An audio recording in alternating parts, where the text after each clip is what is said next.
Ladies and gentlemen, welcome back to the channel. Thank you for joining me as we continue with the saga of understanding pre-war rookie cards. Today, we're dealing with the topic of copyrights and or licensing, and I had to call in for backup. I am joined today by good friends of the channel, Bobby Burrell and Ryan McClanahan. Gentlemen, thank you for joining me today. Thank you. Thanks for asking. How we doing? You guys doing okay? Are you guys hyped up for this one? I really am. I'm always hyped up because I end up learning something along the way. Good deal. So Good deal. it's, You guys been enjoying this series? Yeah. Yes. Very informative. Yeah, I've been getting a lot of good feedback on it. I'm thankful for that. But we are not out of the woods yet. There's still a lot of work for me to learn anyways, on understanding pre-war rookie cards. And this was the biggest hurdle for me right here. And I'm grateful to have you guys as sounding boards as we dig through this portion of it. I do want to start, and I hate to nerd out like right out of the bat. We're gonna try to like not nerd out too much because I know when you're talking to two hobby historians, we can quickly go down to a rabbit hole. But I think looking at what we're actually discussing as far as what do we mean by that is crucially important. So I want us to quickly look at these three words and the definition of these three words because it's crucial. It's a crucial first step. Copyright. We're going to start with copyright. What does that mean? It's a legal protection granted to creators of original works such as photographs, artwork, written material, and printed products. It gives the creator exclusive rights to reproduce, distribute, publish, or sell the work for a set period of time. All right. Next one is trademark. A trademark is also a legal protection that covers names, logos, symbols, brand identities, and distinctive marks used by a company to identify its products and distinguish them from competitors. And last but not least, another very important word when we're talking about copyright pre-war cards, and that is public domain. And this refers to creative works that are not protected by copyright law. This means anyone may legally reproduce, distribute, modify, or use the material without needing permission, paying fees, or crediting a rights holder. Now, gentlemen, I have noticed, and I need some feedback here, but I have noticed quite a bit with pre-war cards that there is one image that can be recycled over and over again by not only multiple years, but by multiple manufacturers or printing facilities. Have you guys noticed the same thing? Yes, very much so, Yeah. especially in hockey. A lot of the issues use the same player. It is, pre-war, so it's not like they can go on Google and get a picture, an image. Right. So I really think they had sort of a press photo, so to speak, that they would hand out to each anybody who requested. Oh yeah, we got photos of him, no problem, here you go. And that's what it was. It wasn't like they were taking new pictures all the time. I'm sure studio shots, they would have to get the camera, the guy had the black stuff over and the picture, one of those type of flash, kind of things. It wasn't like take a snapshot with your phone. Hey, okay, thanks guys, see you later, I'll get you something else. Right. And I see copyright as animate and where trademark is inanimate in a sense. Okay. Right. Yeah. So it comes across that that's the item, this is the verbiage, and the public domain is just for everyone. So Ryan, how about you? You notice a lot of recycled images? I do, especially like in the 1920s and 1930s. Really kind of like, let's see, the American Caramel Company, for example. I think they did that quite a bit, and Gaudi, and then later on, like Bowman and Topps. But that's post-war, so it's probably easier back then to a certain extent. Heck, they recycle images today too.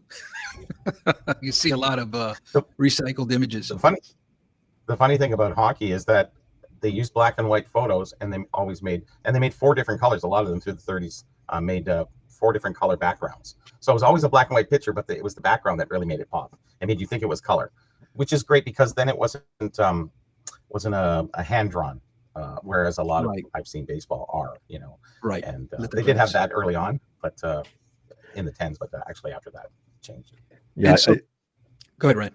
Oh, sorry to interrupt here, but I think you see a lot of news photos for newspapers being used in the card manufacturers themselves, greatly augmented too, by the way. So you do have that, and I think maybe just one company got a lot of the same things, so they could distribute to other companies too, if that makes any sense.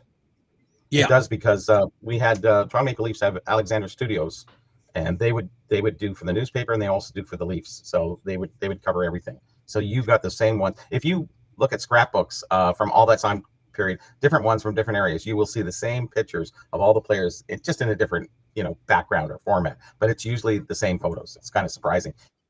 Yeah. You can take 5 different of those. And I don't have any evidence to say that this is always the case, but I believe one can safely assume, when you look at it and study it, that images that were recycled by many different small print shops or regional issues are cards that were public domain. The images were public domain. That's how come we see so many of them scattered on so many different types of product, as opposed to ones that were copyrighted.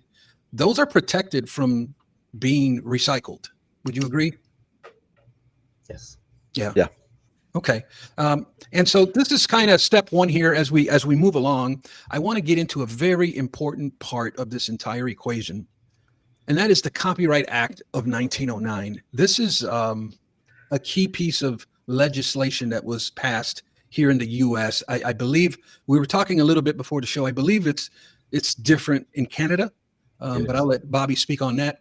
But I do know that the Copyright Act of 1909 played a key part in pre-war cards. And it's not necessarily the first or the most important piece of legislation, because as Ryan can verify, there were also 2 other, we have the Copyright Act of 1790, and I believe there was another one in 1870, if I'm not getting the years mixed up. But the Copyright of 1909 kind of is completely different from those other 2. And so this one is crucially important. And I want to go through kind of just the greatest hits of what we need to know about this law and how it affects sports cards.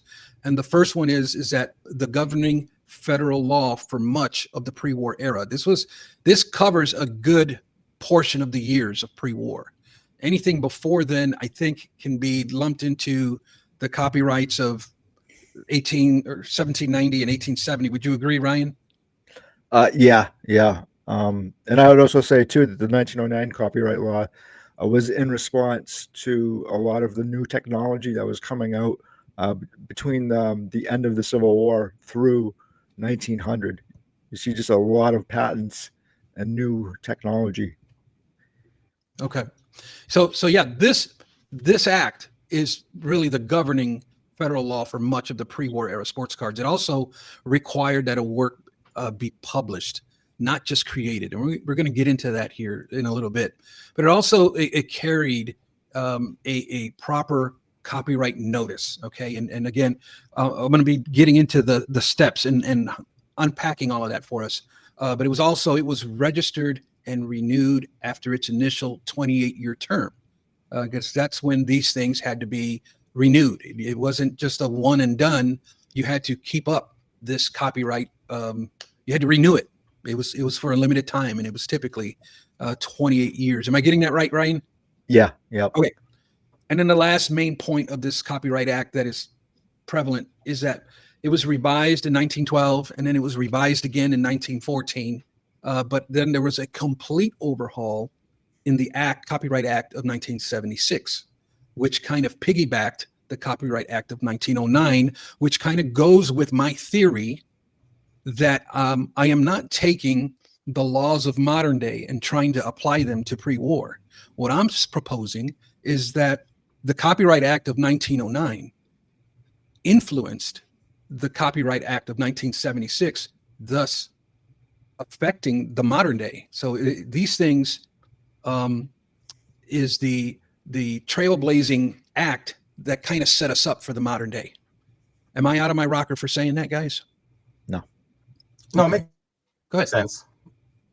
We went through different eras, and obviously things are different in 1909 as they are in 1976. And 76 seems like a time that a lot of things were changing. We came out of the 60s and the 70s, but just, things were really starting to change and move. So it makes a lot of sense to me. Yeah. Ours is different in Canada, but just saying.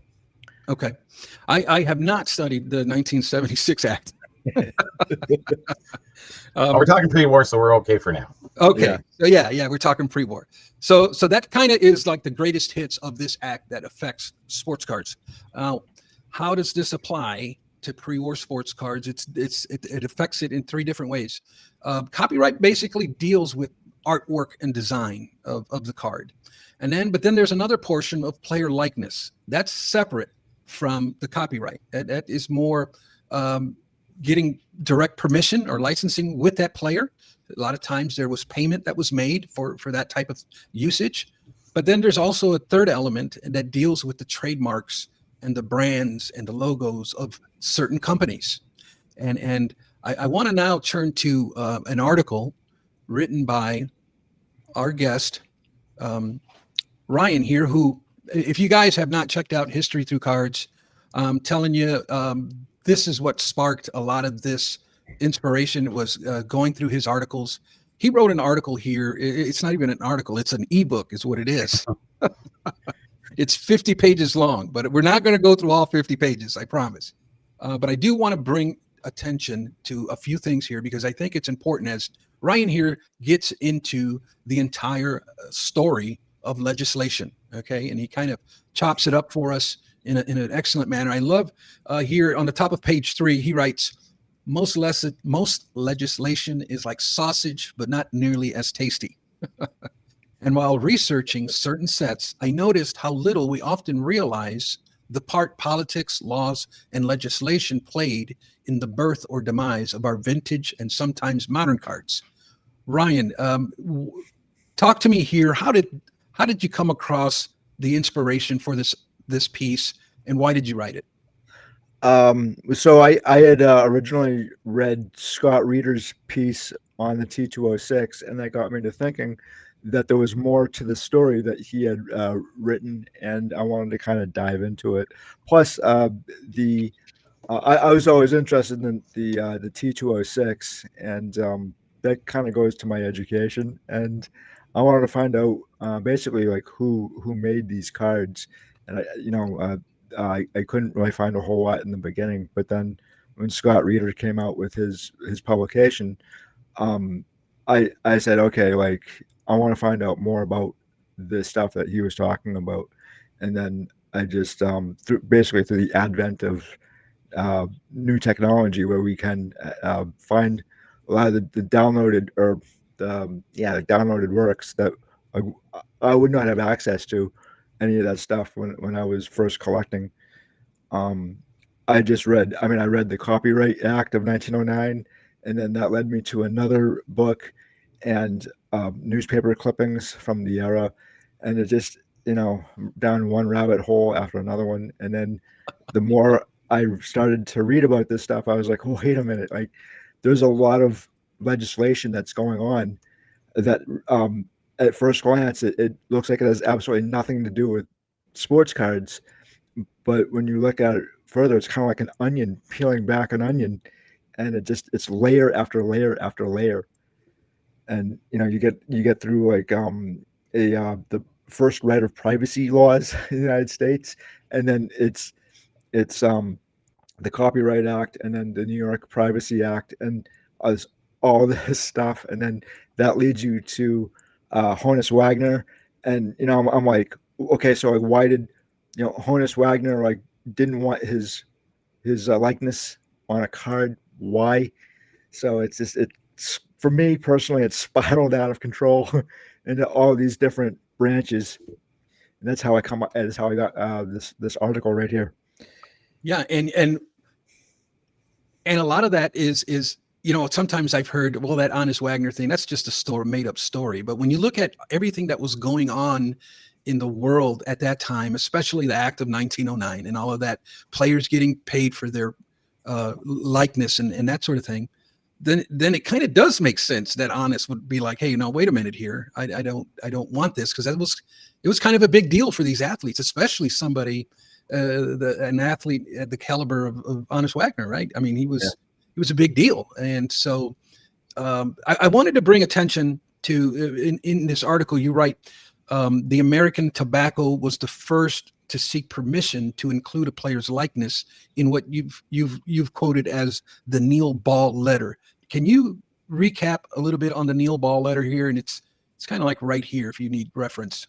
Yeah, sure. So Neil Ball was, I believe he was with Cleveland, and it's kind of hard to see here, but I believe that what happened was that for every team in a city like say Cleveland or Boston, if American Lithograph Company on behalf of the American Tobacco Company, if they wanted the likeness of the ball player, they had to go to the ball player to get his permission, and it was up to the editor or the leading sports writer at the time for each covering each team to get their permission, and they had to go, I guess, into the clubhouse or whatever to do this.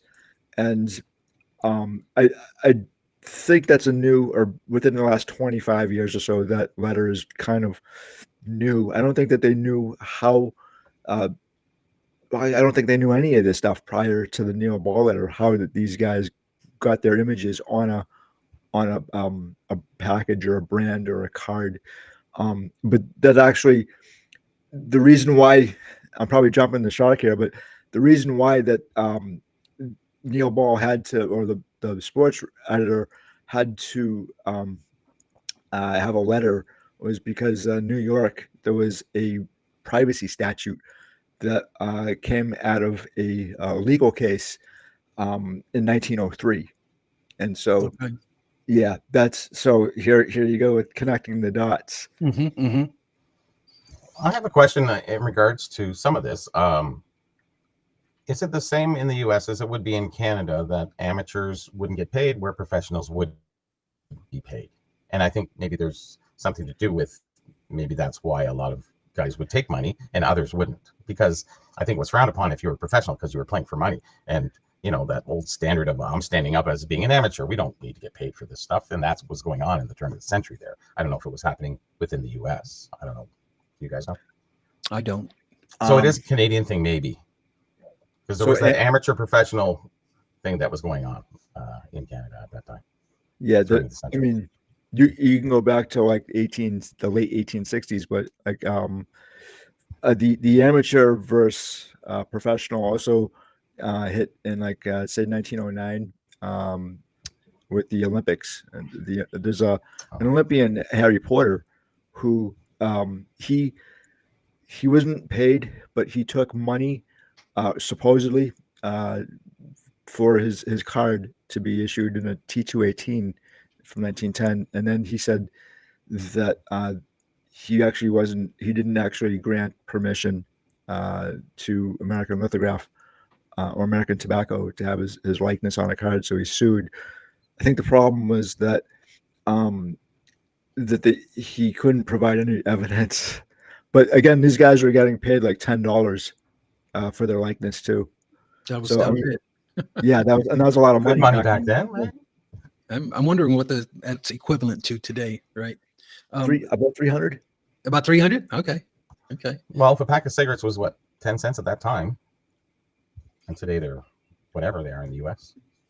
So this Neil Ball letter was kind of like the starting point of these sports writers going and getting permission. Each sport writer for each city that had a team was responsible for getting players to sign up. And once they had that contract, they would give them the $10, and they were now given the opportunity to use their image and likeness on sports cards. And that was kind of the starting point, and that the start of how all of that, it just took off. And especially now adding the act of 1909 to the equation, it was a dawn of a new era, man. These guys were getting paid for sports cards. Can you imagine for a picture?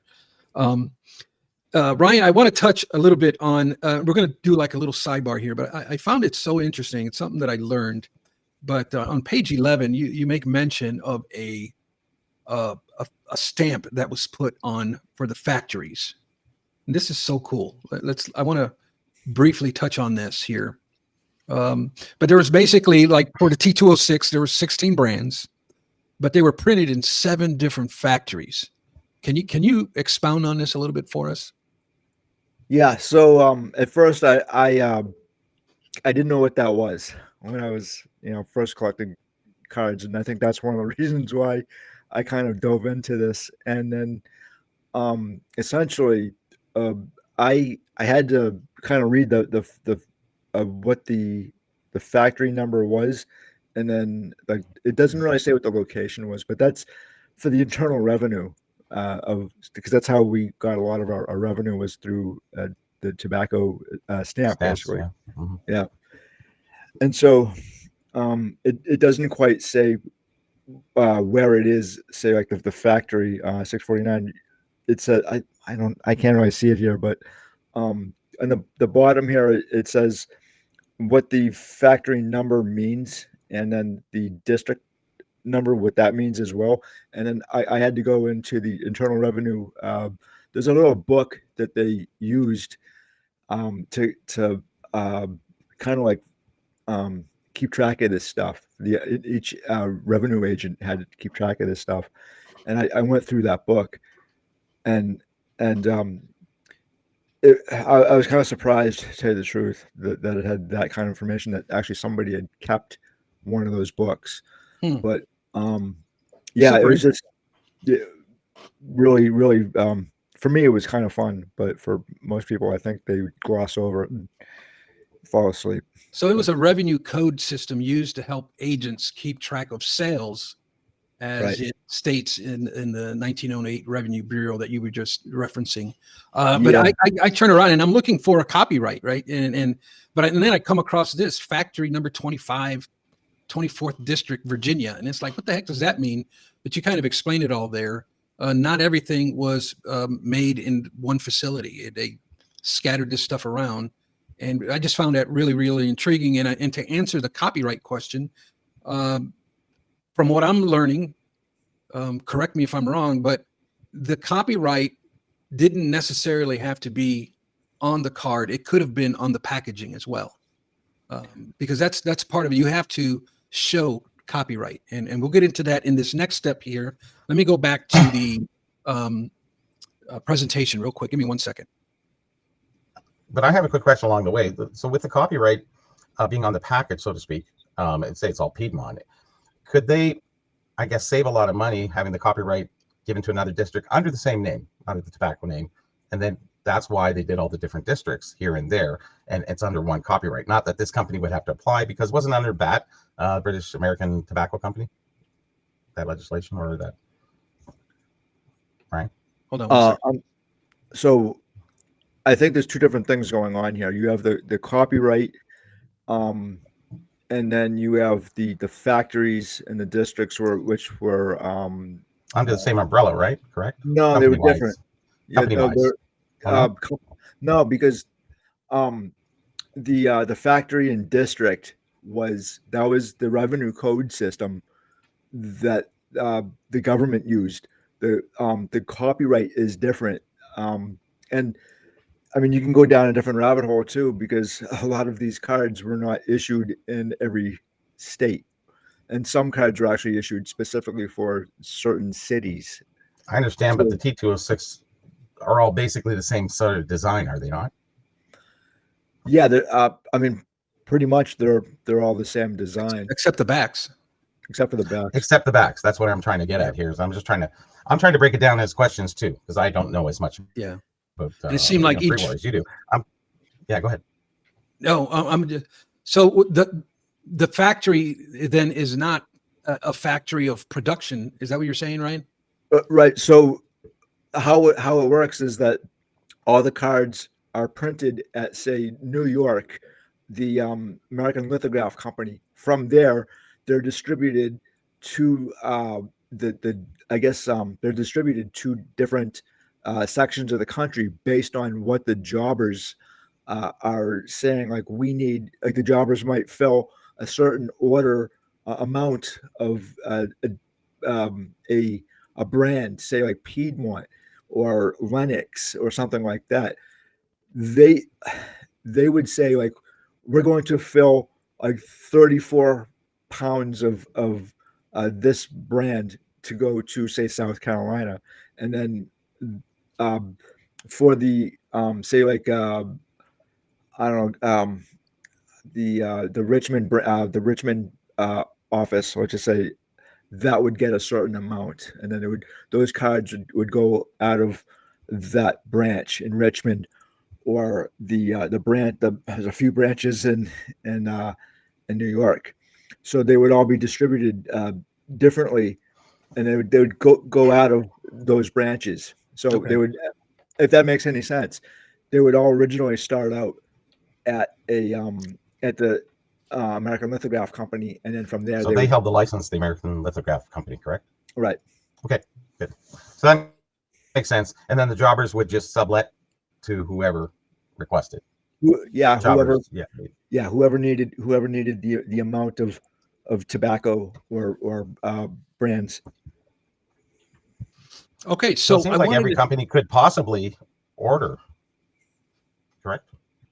At that Yeah, point? it would be it would be up to like, so the American Tobacco Company is really interesting because it had like it owned over 80 factories, but it also one of its main distributors was the American Cigar Company, I believe, or the Union Cigar Company. Um, so you could pick up your favorite brand of tobacco through these little outlets in We had them different. here too, yeah. Yeah, so like I don't smoke, so I couldn't tell you what a cigarette tasted like or whatever. But I read a lot of the stuff through the the government's decision on the tobacco company when they were breaking them up in 1911 and 1912. Yeah, I was just So asking a question as a layman, maybe for Victor's sake, in that sense that because I don't understand the laws of or what was going on there. It was Imperial Tobacco up here who issued the cards. Nobody else could branch off, and it was them who got the cards done themselves. So in the States, I'm just trying to see that for national distribution, if it's one company, American, all the photographs came from the one company. It was a matter of distribution. So you really can't follow the distribution to a T, can you? To that degree. So be it widely distributed over regional, with the Piedmont, with all the different, Old Mill, what have you, stuff like that. yeah, there are certain brands that you definitely know where they were headed to. So like Piedmont was like I believe a Southern brand, whereas like I think Lennox was a New York type brand. And then there are certain brands that only, like Obac was, they were only like found in California and on the West Coast. So you know what brands were where for the most part. But then you have, aside from that, you have different strengths that would also be sent out to different states or different regions. And um, I Strengths or think that, blends. yeah. So I think that's why you have, for a few cards in the T206, you have different colored backs, probably to differentiate. So like you knew, like if you had like an extra strength brand, you would put in like say like the red Hindu or whatever, and that would go like to a certain region. And then for like, was it the brown Hindu or whatever, that would go to another region of the country. wow. Sorry, Victor, I took you down that path, but I just Yeah. wanted to ask the questions that were blocking Yeah. my vision, just for national distribution in that sense. So it's kind of, it's good having Ryan here for all that great answers. So thanks. Yeah. All right. So the next step I wanted to take into this Act of 1909, Copyright Act of 1909, is basically what were the required steps for publishing. I didn't know what does that mean, publishing. And so I dug into that a little bit, and here we start to see that there was 5 distinct steps that had to be done.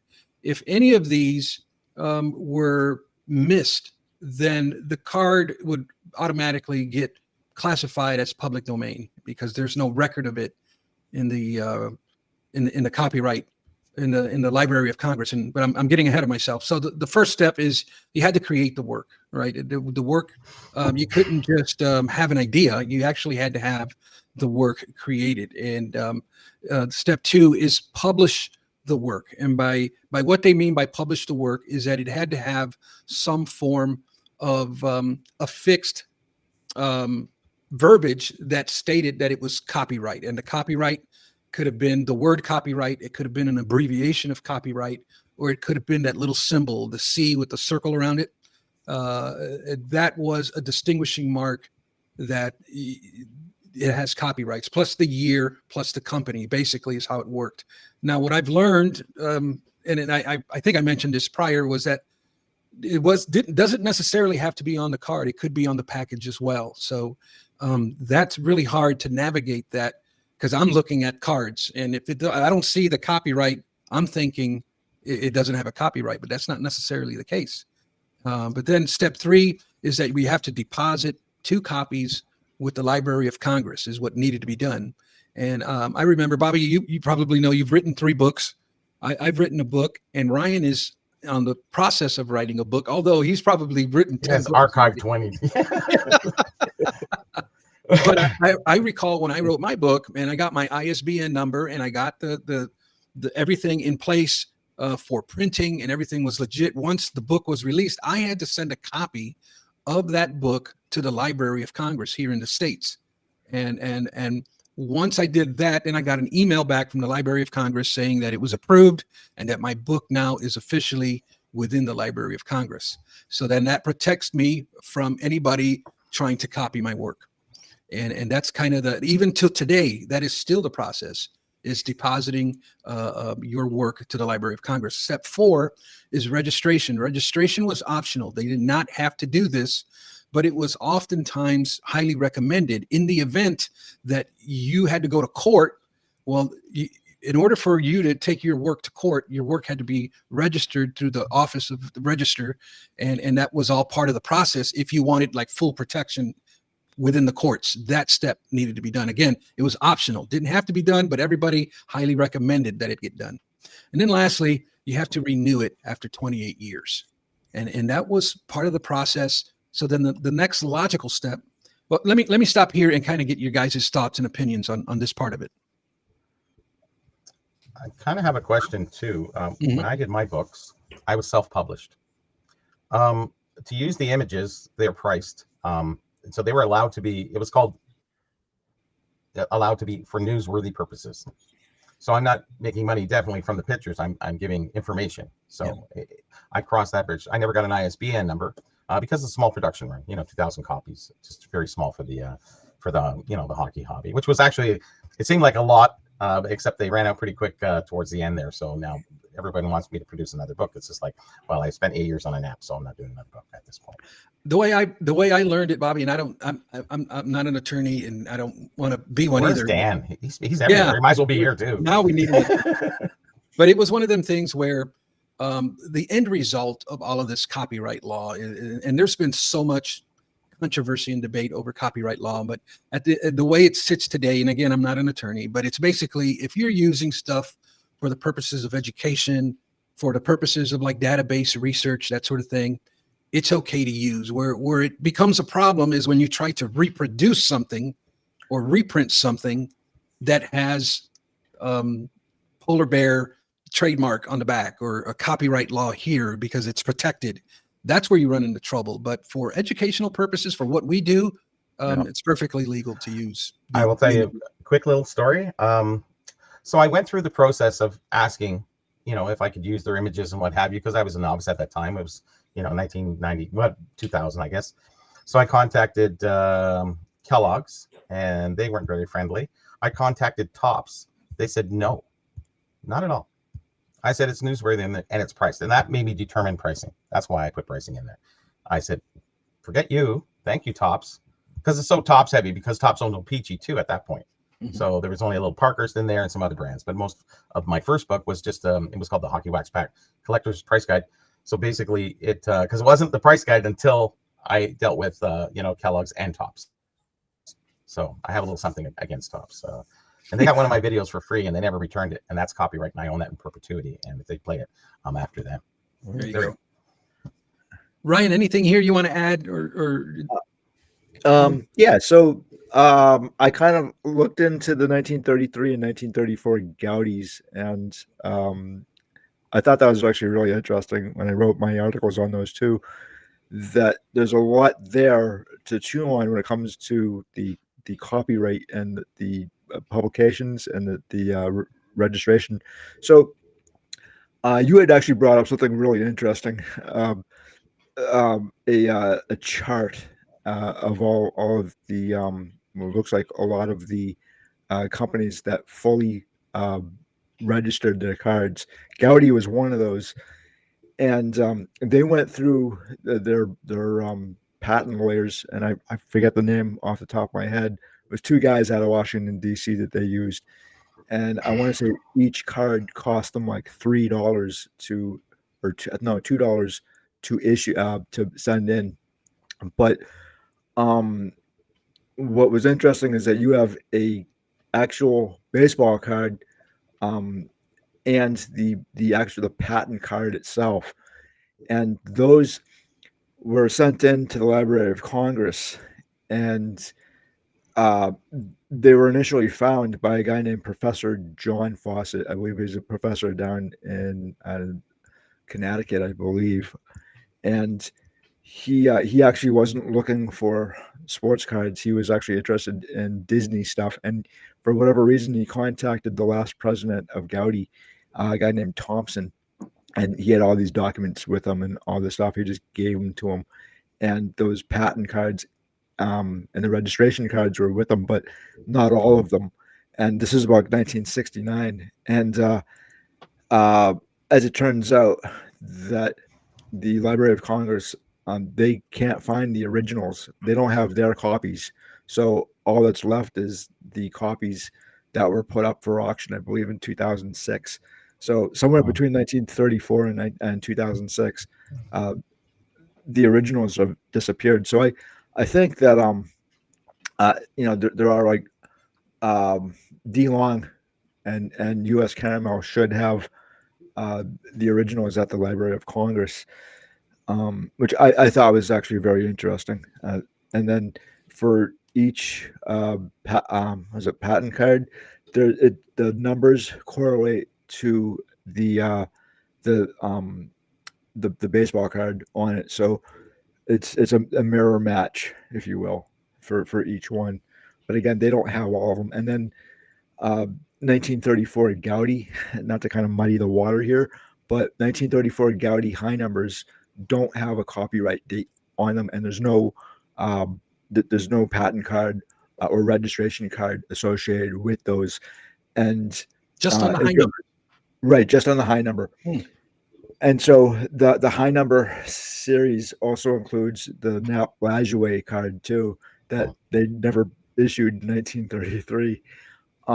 And that probably has something to do with it because, I mean, Nap Lajoie hadn't been in baseball since 1916, and they could probably get away or go around the fact that they probably didn't want to send in or ask permission from Nap Lajoie, who was at that point in the 1930s. He was a very well-to-do businessman, and the other thing too is like he was still a local legend here in New England.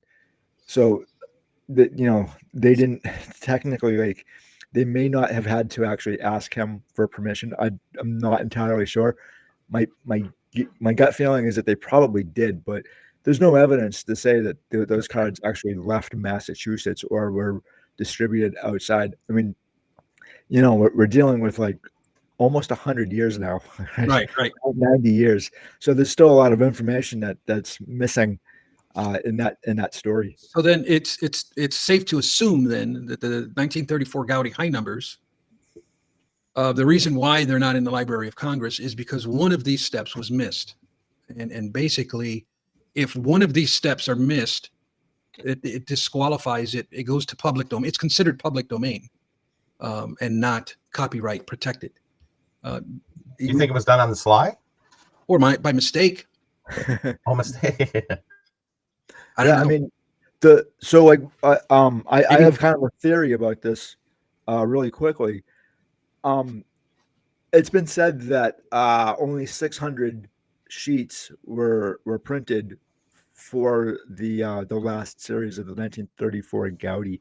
Whoever issued a letter to Gaudi in 1934 saying, or late 1933 or whatever, saying that, hey, card number 106 is not here. We would like that card. And interestingly enough, originally card number 106 in the 1933 Gaudi set was supposed to be Leo DeRocher, and we do have a copy of that. Only one though. So they they did change that. But for everybody who sent in a letter, that's probably why there's six. At least I believe there's about 600 sheets that were made, one card for everybody who sent in a letter. Wild. That's wild.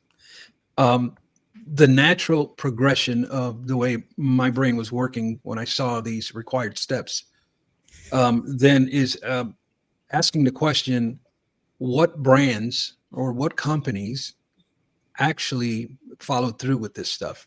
And I was able to come up with this list here, and it's basically manufacturers who fully complied with the copyright steps. And there is proof inside of the Library of Congress that these companies applied for copyright protection and continuously renewed their copyright protection. And they're on the up and up. And we can see here, obviously, the more popular American Tobacco Company, that goes kind of without saying when you read the history of it.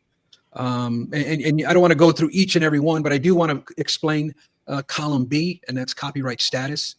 And we see line items 2 through 16, fully copyrighted means just that. They continuously protected their work, continuously renewed the protection, and did everything in compliance. What it means when we say copyright equivalent, it means that products that were basically operating off of the copyright law of 1890, although extremely different from the 1909 copyright, they were kind of grandfathered in as copyright equivalent or copyright compliant. And then partially copyrighted technically means companies that would sometimes use the proper steps to copyright something, and then other times they didn't. So they were kind of like in and out with it. But apparently you can still tell because either the card or the package is going to have copyright year. And then obviously you have things that were basically not copyrighted, a lot of your local mom and pop printer shops and that sort of thing. And that's kind of the breakdown, the gist of who was in compliance and who wasn't with copyright. Your thoughts?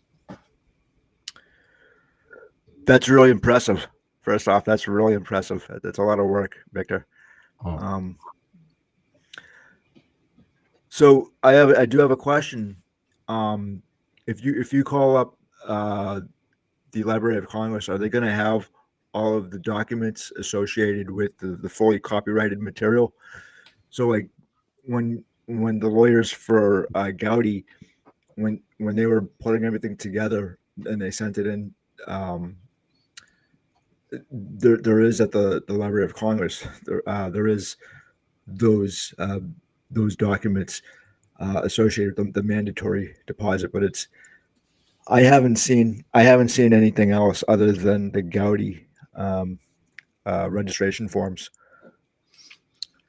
Yeah. So I did not call the Library of Congress. Okay. I guess that could be, I have in the past. Yeah. that could be an important next step, right? Is to verify that. But did Yeah. and what did they tell you when you called? Well, so when I called, they said they didn't. There's documents there with the Branch Rickey for Branch Rickey that they couldn't find, and in fact they were in a different location. They were actually in those documents that for Branch Rickey were actually in Cooperstown, but Cooperstown didn't know where they were. And when I went back to the Library of Congress, they had said that they were in Cooperstown. So it was like, who has what document? We have no idea. Oh. So, and obviously like documents and the stuff do go missing. I believe the Library of Congress had some issues. So they've had fires in the past and things mysteriously go missing and stuff ends up at auction for, Especially everything was paper back then with this stuff. Yeah. Yeah. Yeah, so they've been kind of notorious for saying, like, especially in the 1930s, we just don't have room for all this stuff. And then, you know, um, Huh. yeah, there was other. I mean, there were other issues too. There was so like there's a section of the Copyright Act that specifically deals with music, and they were having a huge problem with that in itself. And they're like, we need to. They started to figure out in the 1930s, and that's why you have um, um, the I guess the 1909 Copyright Act, but then they amend it twice very quickly because the technology they didn't know. So like the technology was the problem, and you have on one side you have the people suing over this stuff, and the courts saying we don't know how to legislate, like we don't know how to like legislate this stuff or figure it out because you're dealing Adjudicated, with yeah. technology, yeah, at such a breakneck speed that the psychological makeup, if you will, of the country, just couldn't keep up with this stuff. You had a lot of lawyers and a lot of doctors, and not doctors, Mhm. a lot of A lot of lawyers. lawyers and judges Hmm. who don't know anything about this new technology and these new ideas like the right of privacy, and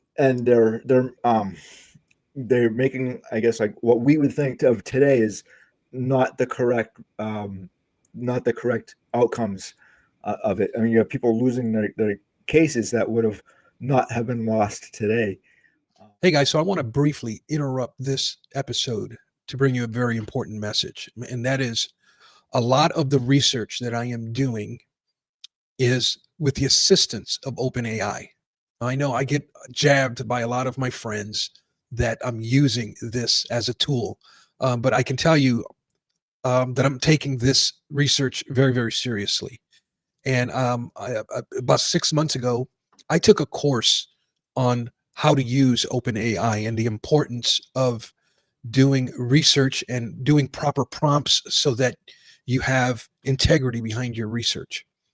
And um, and if anything, this is exactly what OpenAI is an assistant to research. And it gathers everybody's opinion, everybody's information that's out there, and it gives you a synopsis of facts. Many people say, well, I mean, who's to say that OpenAI is wrong half the time? Well, a lot of that it's because that's what we're doing. We are inputting wrong information, and all it's doing is presenting the information that we've given it. And it does do a pretty decent job at filtering out different points of view, where it'll tell you the majority of the people view it this way, but there are some people who view it another way. And so all of that information is given to you. You also have an option, and it comes along with teaching OpenAI about you. And that's where I have taken the steps, and I have taught ChatGPT more specifically. It knows about my book. It knows about my YouTube channel. It knows about the rookie card system that I use and created. And so it already has a solid foundation as to who I am and what I'm looking for. So it knows how to present that information in a way that speaks my language. And so I say all of that to say this, that I've also prompted ChatGPT to show me the sources. I want you to cite the source. So now it gives me a little link that I can click, and it shows me when it gives me a bit of information. I look up and I can check the sources. I have always been a firm believer, and I can show you videos before ChatGPT even existed. I verify my sources, and as a matter of fact, I typically take an extra step, and I have set it on video. I verify the sources of my sources. And so it's one of those things where I went ahead and checked on this part of the episode where the Library of Congress, and I asked it, I want you to show me a list of cards that are properly copyrighted through the Library of Congress. And it went ahead and gave me that source. And I says, are you sure that these cards, that this list is what you're saying it is? And and it reaffirmed and very, I forget the language that it used, but it took a very serious stance with me that this list that they gave me was accurate. So I went ahead and check the sources of my sources. Now, I went to the Library of Congress. You do have to have an account, I believe, in order to get in. Unbeknownst to me, I had created an account when I published my book, so I was able to get in using my credentials already. It took me not very long at all. So I went to the Library of Congress. I started punching around, and I punched in all kinds of searches, and I came across one for baseball cards. And here, as you can see here, are a list. There is a slew of baseball cards registered in the Library of Congress. Very cool. Here we see here, contributor, Goodwin Company, date 1887, and it gives us practically the entire set here. And it's probably with the copyright law of 1870 is when this one was more than likely shortly thereafter entered into the registry here. And then we go on, and I'm gonna push it along. A lot of these are 1887, January 1st of 1887. But then if I push ahead here, we start to see different things. We see T206 here on in 1909 here. We see it, the contributor, and we see the date that it was contributed to the Library of Congress. And it goes through just set after set. Here we get into the Ramleys. And it was indeed able to verify that spreadsheet, that part of the spreadsheet that I had formulated. And I was able to verify the sources of my sources through the Library of Congress. And I found that it was an important piece of information to share with you here. Now let's, I'm sorry for the interruption here. Let's go back to the video. So it's What do you see here that, let's just say, that you would disagree with on this list? As opposed to what? Copyright status. Copyright status. So I see here, you have two photographers. It looks like Carl Horner and Paul Thompson, and the Conlon photography. I don't really disagree with that stuff, but they are essentially independent photographers back in the 1910s and 1920s that were compliant with the Copyright Act of 1909, though. Okay. Yeah. Okay, which is good. Yeah. The partially copyrighted stuff, can you expand on that? Because that to me is kind of interesting. How did they get partially copywritten? They were basically, sometimes they complied and sometimes they didn't. Sometimes they would, with all the steps. with all the 5 steps. Yeah. You follow? Okay. And Lorillard, Pierre Lorillard, that's a tobacco company. And Helmar, that's from 1911? I believe so. Okay. I remember right. So Pierre Lorillard, they were taken over by American Tobacco, but then they ended up being released in 1911 because they were originally their own, and then they fell under the ATC. I know I'm getting kind of nerdy on this stuff right here, but yeah, no, but it's funny that you mentioned, because as I was studying this, and it reminded me of PSA or Fanatics. It just, when you read about American Tobacco Company in the turn of the century, they were just like buying up everybody, Yeah. But okay. Anything else? Department stores, theater giveaways. Yeah, but they were not copyrighted. Basically, Okay. what that's saying is that they never applied for copyright. Is what that means. And then the copyright equivalent. Can you say a little something about that? Yeah, the copyright equivalent was basically items that were kind of grandfathered in because they were complying with the Copyright Act of 1890 or 1870. I get the years mixed up. But with the Copyright Act of 1909, they were kind of like because you were following that previous one, you're kind of grandfathered in per se. Okay.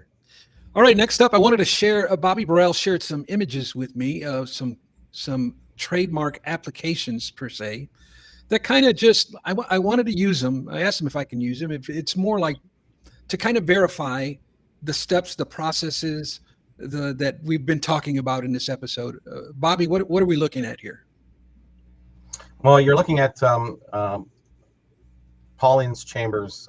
That's the name of the company who put out the cards in 1924 to 1926. And what they did is they went down to the registrar and they made sure that their wrapper, the design, was registered and copyrighted and trademarked actually, so that nobody else could copy their product. I think going forward, a lot of the companies might have stole something or piggybacked on, so that's why they did it. They were a big enough company that they could afford the time to do this. So someone went down, wrote it out. Mr. Grant, actually, it says right there. Mm-hmm. He went down and he signed on behalf. I don't know the name of the owner of the company at that time. I'm not sure if it was him or somebody else. There is a couple witnesses there, but that might have been in office. I'm not too sure. So they did take, and that is the only known wrapper. Well, actually, you'll get to see it. So that's what they did for the cards. That was one important step, and it's the only one that did that. O-Pee-Chee didn't.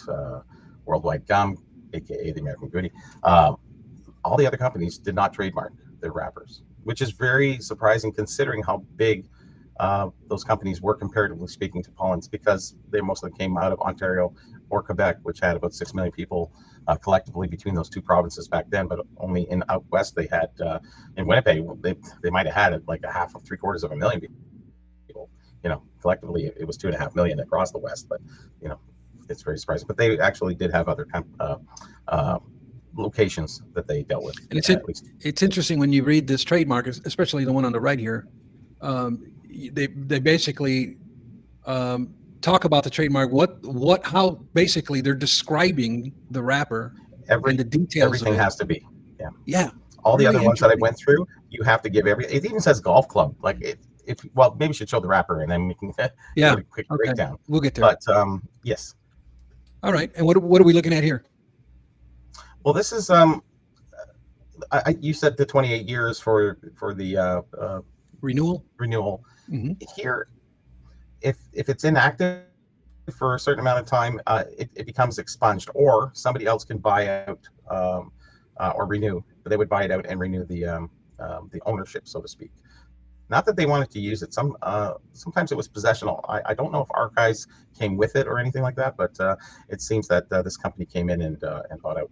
And who owns it now? I think Nielsen's, which is still around. William Nielsen, one of the major Canadian confectioner, chocolate. They do everything actually. Food, you name it. So they own and they have an archive downtown. It looks like this upper left-hand corner here, Bobby, speaks to the Canadian side of things, I believe. I don't want to assume. This is to certify that trademark such and such has been renewed under the terms of Section 50 of the Unfair Competition Act, 1932. That's got to be the Canadian version, I think, right? That would be, yes. Yeah. Okay. Although there was international, there's a lot of American companies who had to trademark for Canadian products because there was a lot of trading between the two companies. But so there must have happened. I'll have to go through Western Canadian newspapers to look into it. Maybe this is why they trademarked, so nobody else would steal it a couple of years later. Down the road. But we don't know that legislation from back then. These documents pretty much show like the renewal process. Yes. It's the stamp here and the date is that it's been renewed. So all of that is part of the process of all of this licensing per se, right? These are dated 1977, so this is more modern times. It would but be, it has such a long, at least on the American side, it has such a long window that it dates. If you go back 28 years, then you're into the pre-war era. Yeah. Well, as you can see on the right-hand side there, it says George Weston. So that's Weston Bakeries, which owns a lot of everything regarding. They've been in business since the 30s. So they took over the copyright of this, and I'm not sure exactly why.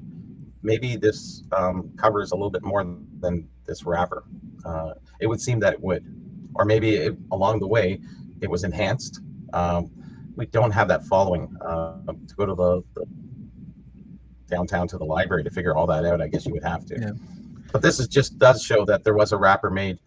Somebody went down from the company and they did trademark it so that nobody could copy them. There was a lot of shenanigans going on at that time, and we'll kind of get into that when you go to the next picture. Well, here, I'll tell you something about Canada. Been big on chocolate since the 1910s, but generally the 20s was the heyday for chocolate bars. I think they started to get better with the cocoa butter and the fat, and it really, I remember reading something about that they really purified things and got things in a better process. Maybe pasteurization happened at that time. When did Louis Pasteur? Anyways, if you look across the bottom there, how many chocolate bar boxes do you see that they're basically all different? That's a lot. Yeah. Okay. At any given point in time, there was 15 to 20 of every company in a grocery store. Wow. They were all going for chocolate bar. It was like, honestly, the chocolate bar wrapper collections of Canada is unbelievable. Like there's Really? so many, and large major companies that branch across, whole of Canada. So this is what it was a great demonstration of that. Sure, they had other chocolates and selective chocolates and what have you, the individual chocolates, but these chocolate bars across the bottom really shows the competition. And I think that's why they went for this. The wrapper on the right is the one that they trademarked. And it says on the top, expunged. Now that is part of the documentation. Now expunged means it expired. Okay. So I wonder if that expiration stays. If you don't do anything for a certain amount of years, it can go into that expunged phase, and then somebody else can buy it and renew it. And maybe that's what happened in 1970. Perhaps it makes sense. Makes sense. And then lastly here, I wanted to show this one. You shared this one with me, and I'm probably reading more into it than it needs to be, but I really loved the column on the right-hand side, and I wanted to just speculate as far as what's going on here. This little write-up says, the collection of this series of pictures is made easy because we guarantee an even distribution of players' pictures in the series. No picture is held back. This is a straightforward proposition, giving every boy in the West an equal chance to win a hockey stick. So that verbiage really resonated with me. Number one, the word distribution, although it's not in the sense of distribution that we're used to, but in here saying that every boy has a chance, an equal chance, at owning the said item. And that just really spoke to me, resonated with me. But it seemed, why did you think that it specifically said the West? Every boy in the West.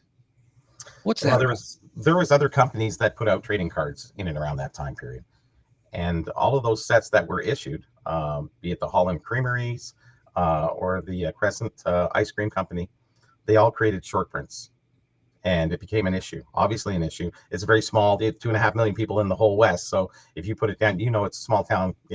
They're bringing torches and who knows. But kid's trying to collect 10 cards and he can't get the last card, so he keeps buying more ice cream, keeps buying more creamery, probably ice cream too, or they would buy more Pauling's bars. But they're different. They stood out and they said, "Listen, we know what's going on. We know the shenanigans are out there. We're putting forward something straight and forward. It's a 70 card set. It's not a 10 card set. It's a 70 card set. And we want people, if you buy 70 chocolate bars, you're not going to get that set. You need like 100, 150, and then you have to trade with your friends." So they already knew going in that they were going to sell a lot of chocolate bars. It was very popular. And for my video that I put on YouTube there about this company and what was going on with the company at that time with the WCHL, the Western Canadian Hockey League, that they were a professional league and all that stuff that tied in there. So it really brought a lot of popularity to the, because they did compete. Those teams did compete against the NHL champions of the league, and then they went for the Stanley Cup. So they had the equal opportunity. That's why they became, professional. So it gave a great boon for the Western Canada. So, putting out and registering that bar was a smart move for them.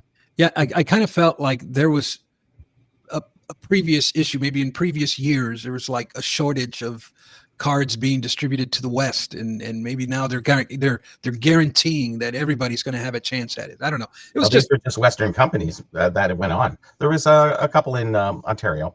Yeah. William Patterson, same chocolate bar company as well. Like everything was chocolate in the 20s for the most part.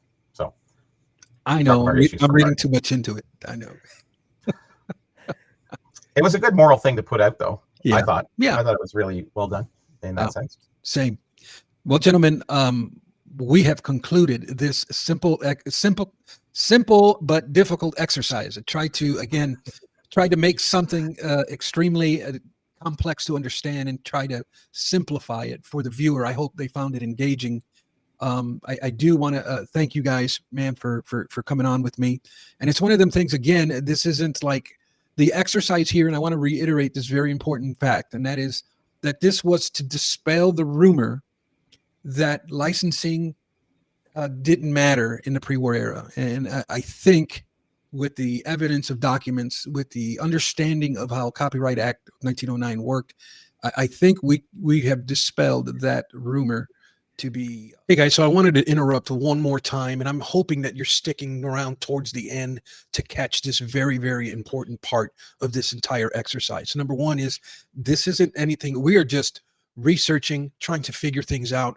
I am not saying that one way is right and the other way is wrong. That's not where I'm at yet. But I will say this very, very important thing about this entire copyright concept is that if you wanted to print up or create a card or create some type of promotional thing for your business, you did not have to have copyrights to do that.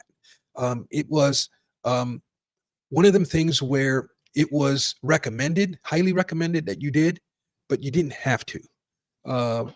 So in that sort of thing, it's, I don't want to think that all cards that are not copyrighted are not legal. No, it was a legal part of a legal thing, but it wasn't like against the law to create a promotional work for your business or what have you.